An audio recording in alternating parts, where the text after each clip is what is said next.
I'm not over it. You're not over it. But guys, we got to talk about it. The good thing is I want to hear from you guys before you guys hear from me. So use the comment section down below before we get into anything else.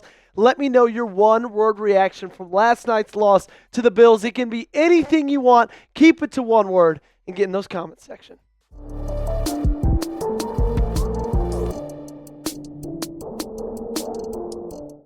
So on today's show, we are going to make ourselves a little bit more miserable than we already are. We're going to look at a few things from last night's loss that, guys, it makes it even worse after looking at these things, okay? We got 4 of them, and we're going to start with Mark Andrews'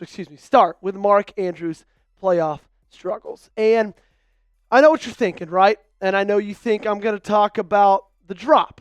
And I know you think I'm going to talk about the fumble. And yes, why those things were horrendous, especially this right here with that brutal drop for the 2-point conversion. And of course, the fumble didn't help when you had a chance to lead a touchdown drive, to take the lead down 24-19, and Terrell Bernard just peanut punches it right out of your left arm. All those things didn't help, but the one thing that I keep scratching my head on is that this has kind of been a consistent struggle in Mark Andrews' playoff career. This isn't anything new, okay? In his career, he's played in 8 playoff games. He averages 39.4 yards a game. He's yet to score a touchdown. He's fumbled once last night, and he's had 8 drops in 8 career playoff games, 2 of them coming from last night. One of them in the biggest situation of the game with the season on the line. Lamar's trying to go to his go-to guy, and he drops it. And the interesting thing about the Mark Andrews situation and how this plays in the offseason is you got somebody behind him that's already through 4 career playoff games is putting up better numbers than the veteran, okay? Likely, 4 games played, 44 yards a game, scored twice, right? 0 fumbles, 0 drops. Those 2 goose eggs on the bottom are exactly what I like to see, okay? And let's talk about that fumble, okay? Let's talk about that drop. Because it's so frustrating, because it seems like such a freaky circumstance. He's only lost 2 fumbles in his entire career, and his last lost fumble was week 6 of 2019. I'm not going to age myself, but that was my freshman year of college, okay? That was a long time ago, okay? And my take on this entire thing is I get it. Mark's a legend. 0 doubts about that. But also, last night was awful. And I think that we can sit here and we can claim that it's awful, and we can talk about how awful it was, and we could say that he didn't perform up to the standard he set to himself, and I don't think we're wrong about that. Okay, but he's also a legend. But he needs to change something about the way he performs in the postseason, because Lamar Jackson has made it obvious that he is his go-to guy.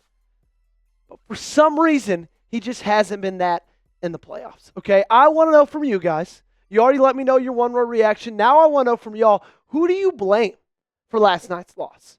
Is it Mark Andrews? Is it Lamar Jackson? Is it Todd Monken? Who is it? Let me know in the comment section down below. Also, guys, let's talk about the turnover problem, because it reared its ugly head last night. And the frustrating thing is this is something that I've harped about for a very long time. Every single playoff preview, I mentioned you got to limit the turnovers. And then I showed this graphic. Well, the good thing about this graphic, or I guess the bad thing about this graphic, is it has a new friend. It used to just be 4 little rows. Now, unfortunately, it's 5, because you got to add last night to it, okay? Every single playoff loss in the last 6 years, you can look at turnovers as being a big problem because of it. 3 turnovers last night, an interception, 2 fumbles. And the loss to Kansas City, 3 turnovers. The loss to Cincinnati, 2 turnovers. The loss to Buffalo, only 1. However, it was a pick 6 on the goal line. And then the loss to Tennessee in the 2019 season, you had 3 turnovers as well. And in the 6 playoff losses since 2018, you've had 15 turnovers. And then on the flip side of it, your defense has only forced 2. So something's got to change in these big games. Something's got to change in these big situations, both from the offensive side of the football and from the defensive side of the football. Because in your two biggest games in your last 2 years, in the AFC Championship against Kansas City and in last night's playoff game against Buffalo, you have not been able to do anything offensively or defensively in terms of turnovers. Okay? Kansas City and Buffalo lead the Ravens by turnover margin 6-0. 6-0. That loses you football games. That loses you football games against bad teams. What do you think that's going to do when you're playing teams like Kansas City, when you're playing teams like Buffalo, and when you're on the road, and when you turn it over 3 times a game and your defense can't force a single one? It's frustrating. I know. I'm frustrated. You're frustrated. But something you shouldn't be frustrated about is our friends over at Game Time, because they make getting tickets so dang easy, okay? And right now it's the playoffs, and that means it's now or never, and it's the best time to use Game Time. I can promise you that, because there's nothing that can quite compare to the rush and the excitement you feel watching your favorite team win a playoff game on the road or at home. And if you want to have that memory for the rest of your life, that's exactly where Game Time can help out. The connection you feel to your team, city, and fellow fans around you in those electric playoff environments leads to bonds that last a lifetime. Game Time has an awesome feature. It's called Game Time Picks, and that makes getting tickets to see your favorite teams play live even easier. Game Time Picks filters out the fluff to show you only incredible deals on great seats so that you don't have to waste time searching through thousands of tickets. The tool highlights the best deals, including great and amazing deals, which is the highest value seats at the time. For some events, Game Time Picks also identifies a super deal, which is the best seat value in the venue. And guys, one thing I love about Game Time Picks is you get the view from your seats, okay? That's what I love about Game Time. I can't tell you how many times I've been to a sporting event and there's something blocking my way, whether that's an extended press box, a pole, or sometimes the seats are a little bit close to the men's restroom. Well, with Game Time, you can see exactly what you'll be seeing before you even buy the ticket. So take the guesswork out of buying tickets with Game Time. Download the Game Time app, create an account, redeem code ChatSports for $20 off your first purchase. Terms apply. Again, create an account, redeem code CHATSPORTS for $20 off. The link to this promo is in the comments and description of today's video. Download Game Time today. What time is it? It's game time. I think we also need to call into question Todd Monken's game plan with Lamar. Okay? I think that Lamar, time and time again, through the entirety of this season and the entirety of his career, has proved what he is.